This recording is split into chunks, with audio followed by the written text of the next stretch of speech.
محطاتك كتير في وقت قصير، في سن صغير. ربنا موفقني في كل خطوة. حنان بقى فين من الموضوع ده؟ أنا ما قعدتش يوم واحد في البيت. مين اللي قدر يدعمك وشافك في الوقت اللي انت ما كنتيش شايفه فيه نفسك؟ لما الزوج يبقى مش متفهم مم. بيعمل عليكي بريشر من شكل طب تاني. حكايتها بودكاست النهارده حكايه مختلفه. معانا سيده مختلفه جدا، وصلت لمناصب عاليه جدا على سنها وعلى دورها في المجتمع، لأن المناصب اللي وصلت لها مختلفة برضو عن كل مناصب السيدات أمثالها.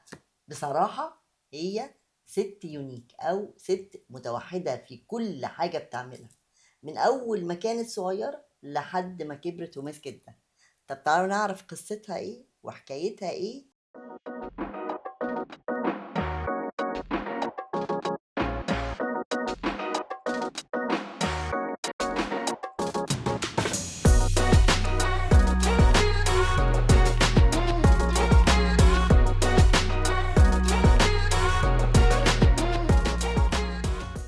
معانا دكتورة حنان الريحاني، سي او لمجموعة سويدي للتعليم.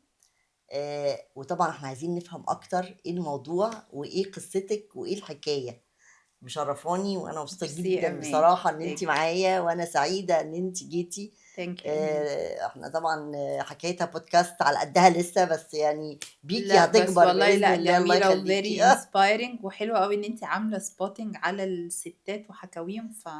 I love it، يعني الله ربنا يوفقك يخليكي. ان شاء احنا طبعا الله. كل الستات بتوصل لمناصب معينه وبتبقى قوية وجامدة، والناس بتشوف الوش اللي هو البيزنس سكرين. احنا عايزين بقى behind the scene او في الكواليس.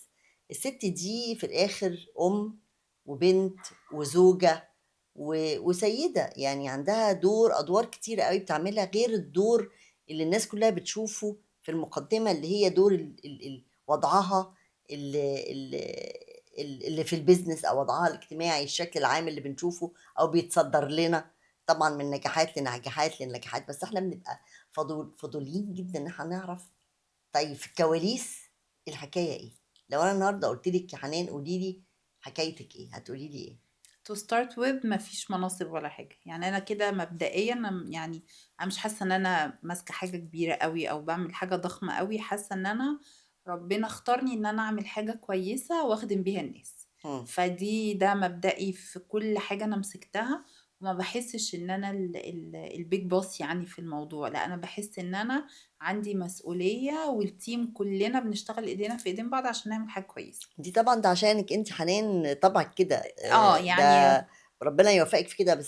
بس انت اللي انت بتعمليه النهارده واللي بتعمليه قبل كده ليه وضع جامد قوي في المجتمع، لانه الحمد لله. بيحسن حاجات كتير قوي. احنا برضو عايزين نسلط الضوء على طب الحته دي ونفهم اكتر بصي، القصه هو دي. طبعا البورتفوليو او الحاجه اللي احنا ماسكينها كتعليم ومركزين على التعليم الفني ريسنتلي، يعني البوزيشن او المسؤوليه اللي انا فيها دلوقتي مركزين على فكره التعليم الفني والتدريب المهني. ده كان شق لغايه سنه 22. وبعد كده ابتدينا نفكر ان احنا نحل مشكله تانية في القطاع الهندسي. كمهندسين ازاي نقدر نخلي الشباب عندهم الخبرة العملية أو البراكتيكال اكسبيرينس وبراكتيكال ليرنينج، التعليم العملي أو المبني على الهاندز اون خلال دراستهم. مهم. هي باختصار احنا عندنا رؤية ان احنا ازاي نخلي التعليم يوصل لوظيفة immediately after التعليم. مم. علشان هي دي الخدمة المجتمعية الكبيرة اللي احنا بنعملها، ان انت مم. تعلم الشباب كويس قوي، توفر لهم الفرص علشان تلاقي لهم الديسنت جوب. فانت بتخدم الشاب او الشابة والاسر directly و indirectly، وفي نفس الوقت بتخدم الاقتصاد وقطاع الاعمال يعني والبلد كمشروع قومي. مهم. فالحمد لله انا الحقيقة من ساعة ما اتخرجت وانا شغالة في مجال التعليم وفي الديفلوبمنت. ويعني كنت لسه بتكلم مع زمايلي في الشغل بقول لهم الحمد لله ان ربنا اختار لي الطريق ده. انا ما كنتش متخيله نفسي انا اشتغل في كوربريت عادي. مهم. هو حلو وجميل وكل حاجه، بس لا، تحسي ان انت بتشتغلي with a cause، يعني انت مم. بتعملي حاجه very professional وشغل وبزنس oriented، بس at the same time فيها حاجه حلوه. ليه هدف. بتروحي كل يوم معاكي قصه. مم. معاكي حكاية خدمتي فلان، الشاب الفلاني دخلك كذا بقى بيشتغل في الحتة الفلانية، أو لما كنت ماسكة مثلا منح الدراسية كنت بنسفر شباب مرة مصر، مم.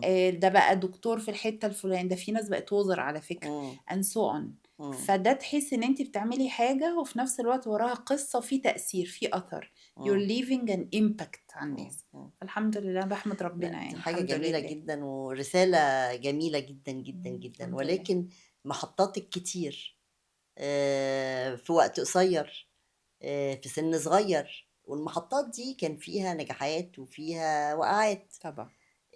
عايزينك تحكي لنا محطتين: محطة نجحتي فيها جامد جدا وكان ايه تأثيره عليكي، ومحطة حصل فيها هنقول مثلا وقوع او فشل او اي حاجة ممكن تكون كسرتك مم. وقدرتي ان انت تطلعي منها.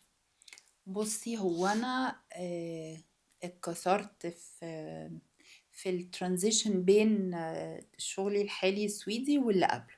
مم. حصل كده موقف ما كانش احسن حاجة بعد شغل كبير ونجاحات كانت قوية جدا. حصل موقف مش اظرف حاجة، اتقابلت بتشالنج ضخم ومحاربة. كنت مم. اول مرة اعرف يعني ايه حرب في شغل، مم. يعني ايه حد يحطك في دماغه. مم. ما كنتش فاهمة، لأن أنا مم. كان عندي رسالة احنا بننزل كل يوم الصبح نروح شغلنا عشان نشتغل كويس، نركز في حالنا، نخدم الناس، نروح مبسوطين and then تاني يوم نعمل نفس الرسالة. في رسالة ورا رسالة في هدف. لكن لقيتني بتجر الحتة، لا احنا محتاجين بقى ايه، نعمل حركات وألاعيب مم. ونفكر مم. وندبر فالحقيقة ايه ما قدرتش. مم. ما مم. قدرتش اخسر نفسي، لقيتني بخسر نفسي وبخسر عارفة الانر بيس بتاعك، سلامك مم. الداخلي وقيمك. وقيمي. لا لقيتني مم. داخلة في حتة بقى اللي هو ايه، ابتديت ايه ما corporate بقاش politics انا بقى. very مم. very political، مم. كانت political صعبة جدا. فقررت ان انا I leave. سبتي كده من غير اي. لا حطيت انا اخدت قرار I will leave، اخدته internally ما قلتش مم. لحد. كان في ايدي project خلصته مم. 100%، عملت هاندوفر 100%. I cleared all the cases، اي حاجة مفتوحة قفلتها and then اول لما خلصت project I resigned. مم. وانا بريزاين ربنا فتح لي two opportunities، وانا دايما بخير ربنا في اختياراتي، يعني مم. دايما مم. بسيب الموضوع لربنا تماما. سبحان كان الله. جايلي two opportunities، الاتنين كانوا كويسين جدا، كان سويدي وكان مشروع تاني تبع اليو اس اي اي دي في الجامعة الأمريكية. مم. والاتنين I got accepted، وكنت الاتنين كنت مبسوطة بيهم جدا. السويدي كان على طول أروح، ال AUC كنت هروح في شهر 2. مم. I remember very well إن كان رحت السويدي في أول 12، قلت I will start with السويدي، عجبتني الفكرة جدا والكونسبت. طبعا مهندس أحمد ملهم، مهندس أحمد مم. سويدي ملهم ملهم ملهم جدا جدا جدا. طبعا. when I met him عجبني الكونسبت والروح behind، انت فعلا في حاجة بتتعمل عشان تسيبي impact قوي. فروحت السويدي وقلت اشوف الدنيا اخبارها ايه، ومن ساعتها بقى ايه ما ما ما خرجتيش. خرجت. لا، هم فعلا بتخرج كاليبر بيتم احتياجهم فعلا في المجتمع المهني، بالذات الحته بتاعت الليبر والعمال والقصه دي، وفعلا بتعلموهم حاجات مختلفه تماما يعني. بص هي احسن حاجة او انبل حاجة يعني اتعلمتها من سنين ان انا اشتغل عليها، ان انت ازاي توفري وظيفة محترمة للناس. مم. هتوفريها له من خلال بقى ان انت تكواليفاي them، تأهليهم، توضبيهم attitude wise وعلما وتكنيكال ان هم يلاقوا الوظيفه الكويسه. مم. فالحقيقه مجموعه اكاديميات سويدي طبعا عامله شغل الحمد لله كويس، حتى I don't want to claim ان انا السبب فيها، بس هو لا، بس دي التيم حقيقه. والرؤيه من قبلها. الحقيقه الرؤيه اللي كانت محطوطه كاكاديميه سويدي الفنيه كانت رؤيه عظيمه الحقيقه. الرؤية حلوة جدا، الاستراتيجية حلوة جدا، الناس اللي موجودة معاكي حلوة جدا، بس لازم يبقى فيه مايسترو طبعا بيقود طبعا المؤسسة طبعا وبيقودها إلى النجاح. طبعا دي حقيقه. فبرضه يعني الحمد ممكن تبقي لله. متواضعة وزي الفل، بس حقيقة لأن أنا شفت بنفسي بصراحة أني نقطة وفين النقطة اللي احنا يس فيها النهاردة. الحمد لله. فالحمد لله الحمد لله. طبعا. والمرحلة التانية بقى كانت الجامعة اللي هي جامعة السويدي، كان مم. طبعا very very challenging، لأن انت بتقدمي لأول مرة نموذج جديد. الناس ما كانتش فاهمة يعني ايه polytechnic education، مم. يعني ايه applied science، يعني مم. ايه applied engineering. مم. ابتديت أشتغل على الموضوع، كان challenging جدا. الحمد لله it's moving very well. الجامعة دي تالت سنة ليها عامله شغل كويس الحمد وعامله اسم لله حلو. عاملة بوزيشننج مم. والبراند ايكويتي بتاعها بقى معروف، الناس بقت عارفة ان في حاجة اسمها جامعة مم. سويدي مم. بتقدم نموذج تعليم مختلف. احنا مش بنعمل traditional education، احنا بنعمل education بشكل مختلف اللي هو بيتكل او بيحط ايده على المشكلة الحقيقية اللي في المجتمع، اوكي. اللي هي الجاب في السكيلز معين، كانت على بلو كولرز مثلا او على خريجين القطاع الهندسي او اه. على خريجين حتى ايفن البيزنس. يعني احنا هنفتح بيزنس بس البيزنس مش مبني على theoretical applied اكتر دي مهمه قوي لان. وكيس ستاديز. فالولاد خلال فترة دراستهم ال4 سنين هم شغالين بإيديهم مم. projects case studies، يقعدوا يحلوا مم. مشاكل حقيقية. يطلع من الجامعة he's a plug and play or she is a plug and play، تتحط في مجال الشغل، مش لسه بقى هتتعلم مم. في الشغل يعني ويجي ايه. لهم الشوك لان يوجولي بالظبط بيخرجوا من الجامعه absorbed دارسين already، حاجات، بيخشوا المجال العملي يلاقوها على أرض ولا الواقع. يعني مفيش حاجه من اللي درسوها بتبقى موجوده بالشكل اللي يس درسوه يس. طبعا. فالحمد لله يعني the model is moving very لا well، وفي هايل. بقى expansion كتير. احنا طول ما احنا ماشيين يعني الأفكار الحمد لله بتيجي لا ربنا وبنكبر بإذن يوفقك الله. طبعا. طب حنان بقى فين من الموضوع ده يعني؟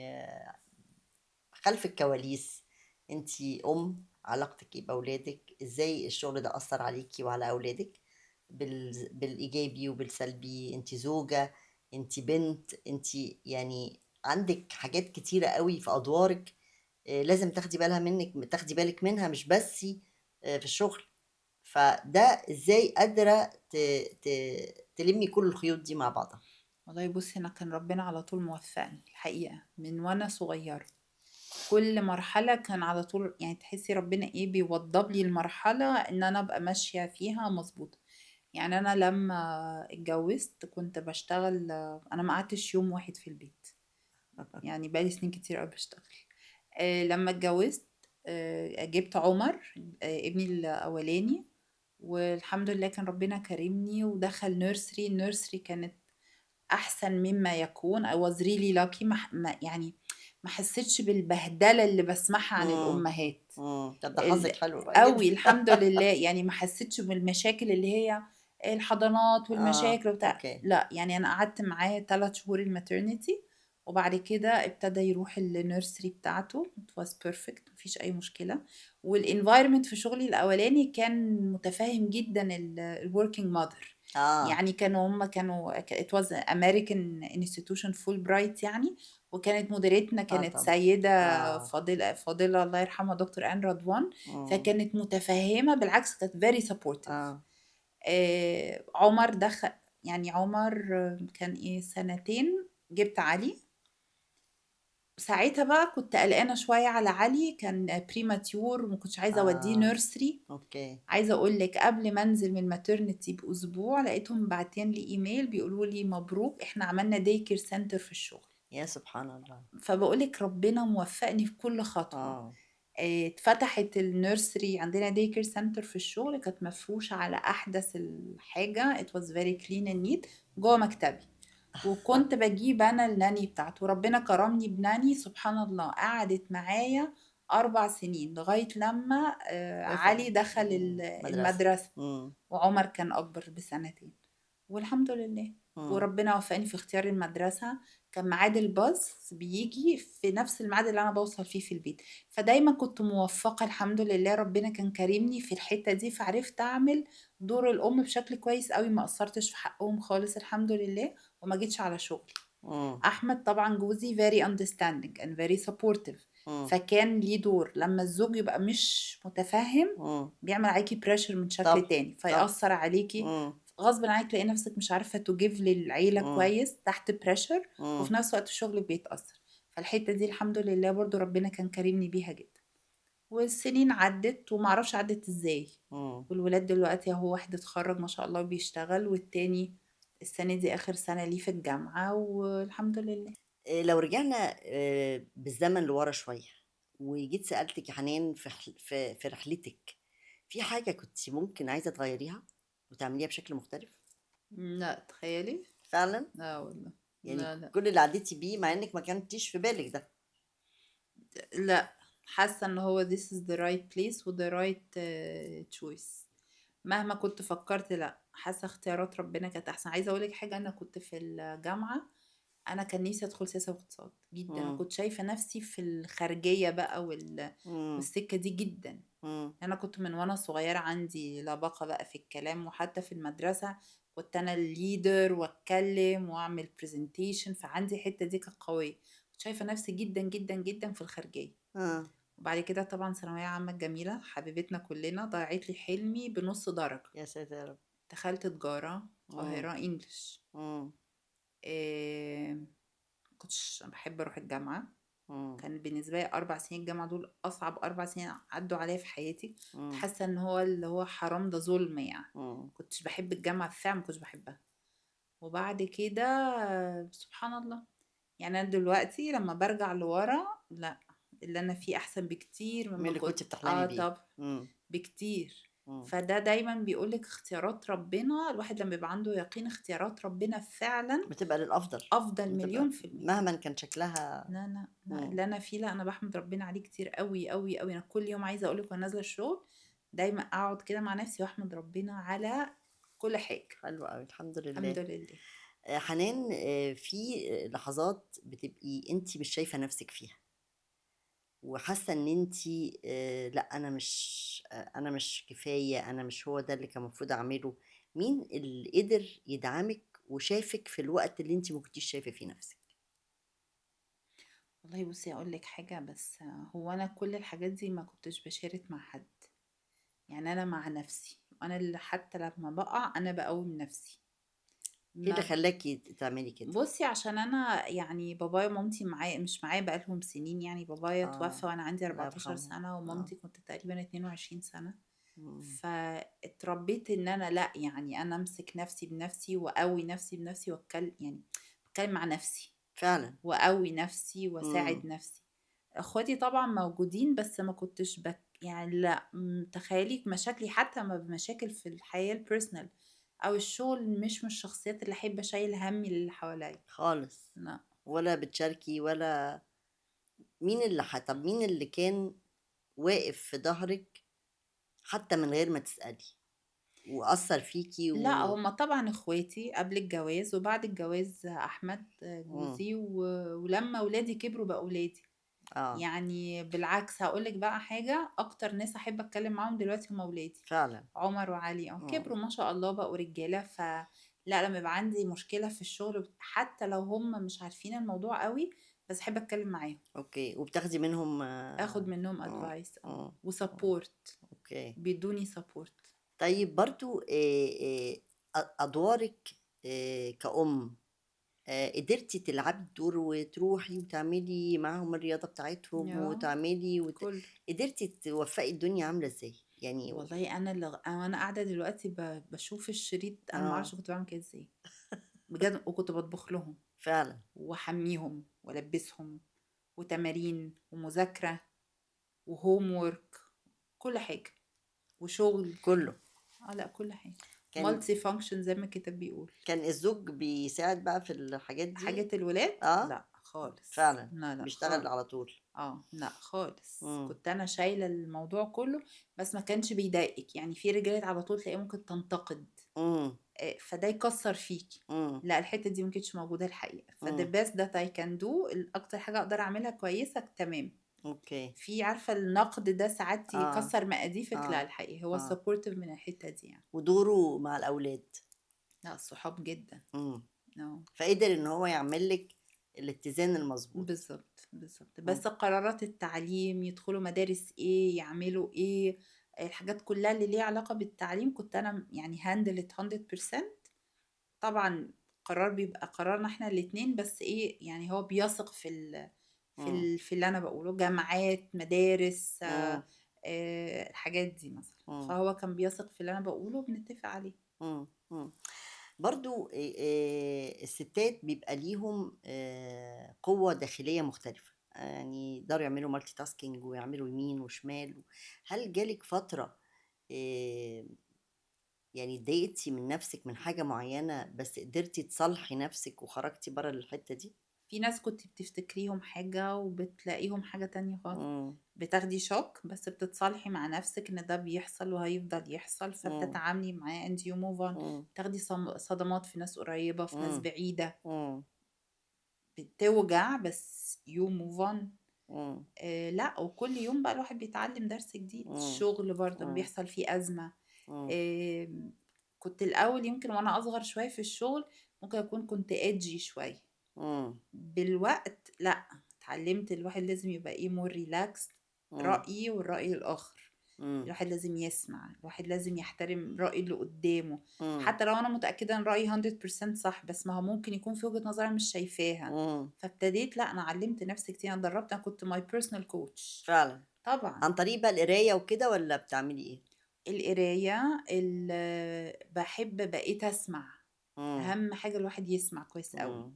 بقيت أسمع كويس قوي واخد رأي أي حد. مم. مش I don't block my ears، يعني اه حد صغير اسمعه، اعمل ايه دي بتاعتي. اه بس اسمع اه واحلل وبعد كده اشوف انا مرتاحة في ايه واعمله. اوكي. ممكن اغير رأيي عادي جدا لو في اه حاجة مش اللي هو لا انا اخدت ده قرار لازم اعمله. اه ممكن اخد قرار، ولو حد صغير قال لي وجهة نظر خلتني ابص للموضوع من انجل تاني، انا ممكن اغير عادي فعلا. جدا. طبعا. اوكي. بدل ما اغلط. مم. مش مم. ما فيهاش حاجة عيب يعني. موقف أثر فيكي في المقربين منك وخلاكي تغيري فكرتك في طريقة التعامل مع البشر. اول حاجة العطاء بلا حدود ما ينفعش. مم. دي حقيقة. مم. ادي لكل اللي حواليكي حب واحترام وديفوشن، بس لا ما يبقاش كده. مم. لا، فعلا. العطاء بلا حدود ده اكبر غلط. آه. لان مش كل الناس بتاخده كرم منك. بيقلب حق مكتسب. معرفش هم بيترجموها ازاي، هل حق مكتسب او انه ده واجب عليكي، مم. مم. او انتي طمعانه في حاجه اكبر فبتعملي ده عشان تاخدي حاجه اكبر. يعني انت يعني ما ما تعرفي. بيشوفوش الخير اللي وراه أو ما والله بيشوفوش عارفه النية. مم. النيه، برافو عليكي. مم. فعشان ما تتفهميش غلط او ما تترجميش غلط، مم. بلاش الاوفر جيفنج. مم. لا، حدود.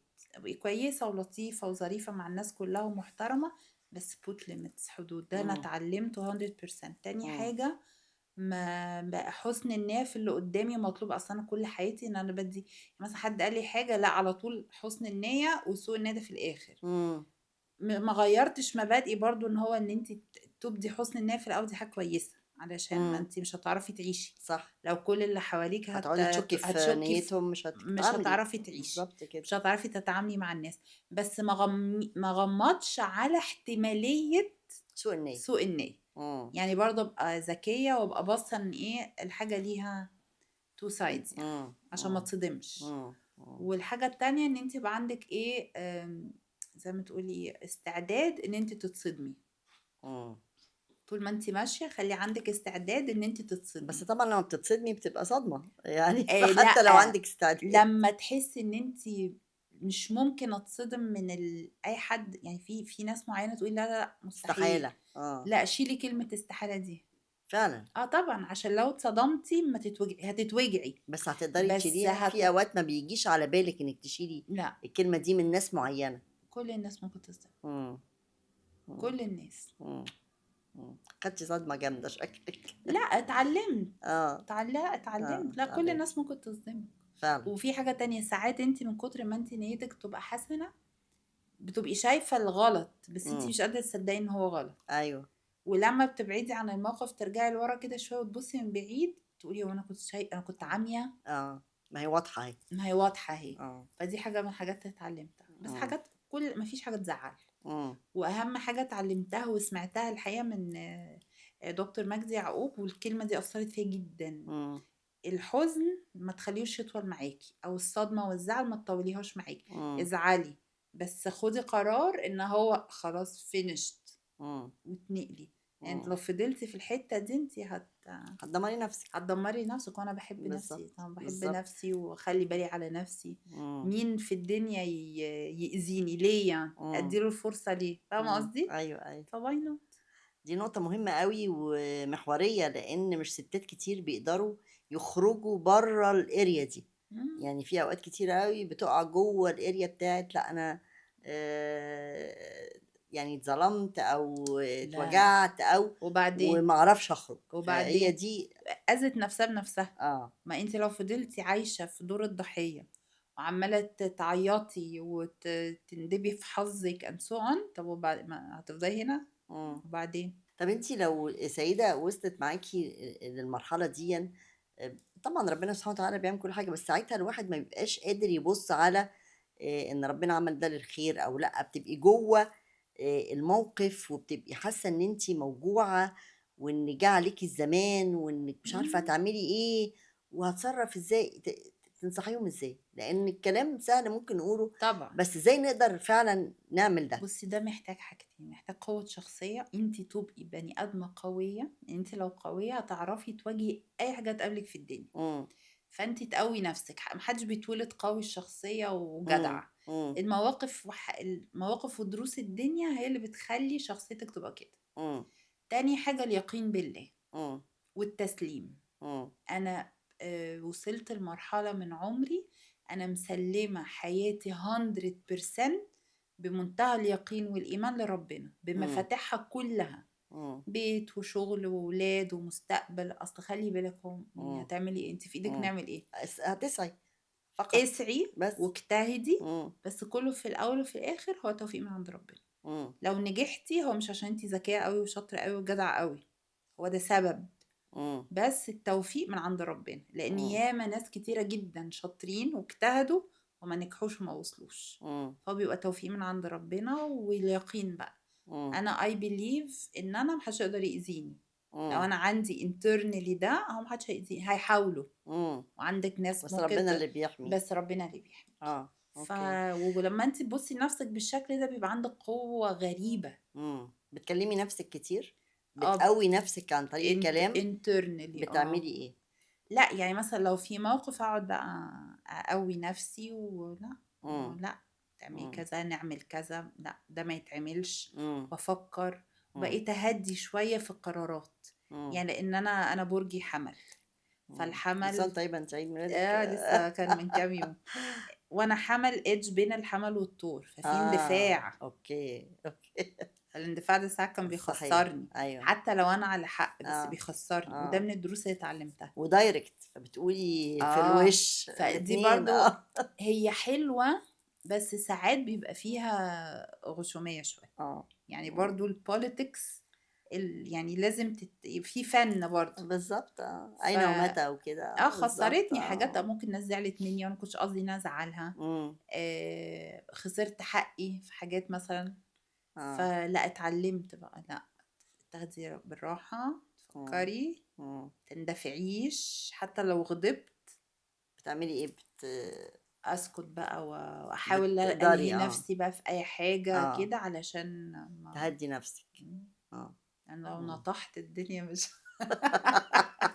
مش هتبقى اه. كويس. دي نقطة مهمة، لأن ساعات الواحد بيجيله رد الفعل، ويقول لك أنا لازم أرد دلوقتي حالا. ليه يا عم ترد ليه؟ لا، لازم أرد عشان هاخد حقي. لا لا لا لا لا لا, لا. غلط. مم. لا خسرت فيها كذا حاجة. اوكي. لا مش مكسب، بالعكس ولا في بالراحة. مجال الحياة ولا في مجال الشغل. ايوه عموما اه. in general، مم. لا مم. وفي الشغل كمان اكتر. مم. لان في الحياة ممكن باك اند فورث، لكن في مم. الشغل يعني ممكن مم. غلطة من دي مم. تضيع كل حاجة انت وصلت لها. مم. لا مم. لا مم. التسرع مم. والاندفاع. في لحظات حسيتي ان انت بتفقدي ثقتك بنفسك؟ لا مش بفقد ثقتي في نفسي، بس ساعات بحس ان ايه، الارض اتهزت من تحتيها شوية، عارفة ما اه. تحسي كده. مم. مم. اروح لما نفسي ايه بسرعة، بقى؟ اقعد بقى اقفل عليا الباب، افتح ورقة وقلم وابتدي اكتب تكتبي ايه بقى؟ كل الحاجات اللي عليا، او الحاجات اللي قلقانة منها، او الحاجات اللي عندي كتير وحاسة ان فيها شورتج. مم. اقعد اكتب اكتب اكتب اكتب، اطلع منها اديليجيت واوزع على الناس واعمل مونيتورنج بلان. مم. اول لما احس الارض ايه عملت كده. مم. ودي بتحصل لما بيبقى الشغل كتير قوي، مم. you cannot control everything. اول دي ما احس بتعمليها ان في انا الشغل بس، ولا بتعمليها برضو في حاجتك الشخصية؟ لا حاجتي الشخصية لا لا اكتر بتحسيها في الشغل؟ في الشغل مم. لما مم. تلاقي التاسكات كترت قوي والعملية وسعت قوي قوي، مم. انا عندي حاجه لما بحسش ان انا in full control، امم. مش سيطره، بس عارفه كل حاجه، اه. عارفه التفاصيل الدنيا ماشيه ازاي، بسيب التيم يشتغل وبعمل لهم delegation، بس لازم ابقى فاهمه امم. وعارفه الدنيا مش متسابه. لما الدنيا. لما الدنيا امم. اول ما احس الدنيا هتفرفص امم. مني جاي اروح بقول لمة الدنيا في البيت اسهل ولا في الشغل اسهل؟ والله هو البيت ممكن ما تعرفيش ترميه برضه، امم. لان انت you don't have full control على كل اللي حواليكي. يعني مظبوط. الولاد كبروا، اه. اعرف انت فين، انا في كذا، انت اه. بس مش هتعرفي تتابعيهم قوي برضه. اه. اه. لا الشغل تصدقي اسهل. اسهل. اه. اه يعني لا، وباي اوردر هيقعدوا يديكي ايوه بس ريبورت، لكن في البيت ممكن ما تعرفيش. لا. عارفة كل حاجة بيعملوها الولاد ولا خبثة في اشياء؟ إيه لا مش خبثة، هو اصل احنا صحاب، طب حلوة فهم دي. بيحكوا لي. امم. بس طبعا لو في حاجات بيعملوها مش هيقولوا، ما مش هعرف. امم. بس I طريقة hope. عقابك كانت ايه؟ لا هم ما كانوش بيحبوا يزعلوني عشان خايفين على زعلي من كتر حبهم فيا، مش اوكي. عشان خايفين. اه. انا ما ربيتش حد خاص بالخوف اوكي. خالص. اوكي. اوكي، ولا مستحيل. باباهم كان بيخاف؟ لا لا لا لا، اه. ده احمد صاحبهم جدا. طيب دلوقتي انت طبعا عملتي اسمك وعملتي شغلك، ربنا يخلي ولادك، يا رب. وعملتي رحلتك كاملة مكملة. عايزة طبعا عمر طويل طبعا، عايزة الناس تبقى شايفاك ازاي، ايه الليجاسي او ايه الحاجة الارث اللي انت عايزة تسيبيه ويبقى هو ده تحت اسم حنان الريحاني؟ يعني انا عايزه الناس تفتكرني بالخير، وان انا كنت سبب لخير فيهم. مم. حد اشتغل معايا اتعلم مني حاجه مم. فيدعي لي دعوه كويسه. حد كنت جزء مرحله في تعليمه. مم. حد قدرت ان انا اساعد لو بجزء صغير فقدر يشتغل. مم. يعني هي دي اكتر حاجة نفسي، والحمد مم. لله يعني، وانا دلوقتي موجودة يعني لسه على وش الدنيا. في ناس من ان انا اثرت في حياتهم بتبسط جدا. لاقي مم. مسج، مم. احنا بقينا كذا على مم. الفيسبوك مثلا، على الواتساب. اقابل حد في الشارع بالصدفة في مم. حتة، مم. يعني بتبسط جدا جدا بيهم. وطريقة التعليم اللي انتوا شغالين بيها نو ماتر هي اندر السويدي، بس انت ليكي دور جامد في تغيير شكل التعليم. الابلايد فانكشناليتي دي ما هي كانتش هو احنا موجودة. الحمد لله كان عندنا رؤية وعرفنا نحطها. فالحمد لله الحمد لله. بصي كمان الحقيقة احسن حاجة تشتغلي في environment يديك المساحة انك تفكري اه. وتبدعي. مم. الاجيليتي والفلكسبيليتي مم. يعني. وده كان من اهم الاسباب ان انا ما يعني ما فكر لما قارنت بين السويدي واليو اس اي دي، كان من اهم، لان انا شخصية ما ينفعش تحطيني جوه بلوك مم. وتقولي لي دي حدودك واقعدي انت فيها. قولي لي ايه اللي مطلوب مني وانا هعمله. مم. وحتى اللي مطلوب مني مش ده آخر الطريق. اه. يعني I take you beyond. اوكي. يعني انت قولي لي your expectations مم. و I take you beyond. ما توقفينيش. سيبيني انطلق. سيبيني انطلق، ولو لقيت المكان اللي انا فيه عنده سيلينج ووصلت لاخره، يبقى ده الوقت ان انا I have to move. مم. ما مم. اقدرش اجي كل يوم الصبح اعمل pushing نفس القصة. papers مم. وامشي الدنيا ونتابع هنا لا اموت. لازم يكون في حاجة جديدة، لازم هدف تشالنج جديد. واخلق لنفسي التشالنج. مم. عارفه لو التشالنج مش موجود، التيم عندي يقولي مش ممكن، احنا ما ينفعش نشتغل ان بيس. اخلق لنفسي التشالنج عشان اوكي. بيطلع بعديه كرياتيفيتي جامدة. لا كرياتيفيتي وسكسس. وانا بتغذى بقى على كده الاتشيفمنتس. الادرينالين بيبقى تحسي بقى اه طبعا. بالنجاح مم. بس ما بيغركيش. لا تاخدي لا لا بالك من الحتة دي لا كويس لا دي قوي. مرعبة. اه. ده انت اوحش حاجة الواحد يحس بنفسه. اول ما تحسي بنفسك اعرفي ان السكة كده خلاص، انت نازلة اه، نزل منحدر. المنحدر. اه مم. طبعا لا اعوذ دي نقطة بالله. مهمة قوي. لا اعوذ بالله. ربنا يوفقك ربنا يخليكي امان. وتشوفك من نجاح لنجاح حبيبتي وفي امان. كل الأوجه إن شاء الله، وأنا سعدت بيكي جدا جدا. ثانك يو. متشكرة ليكي إنك شرفتينا ده النهاردة، الشرف ليا ومع امان. حكايتها بودكاست وحكايات كتير سيدات كتير ملهمات، ونشوفكم على قريب إن شاء الله.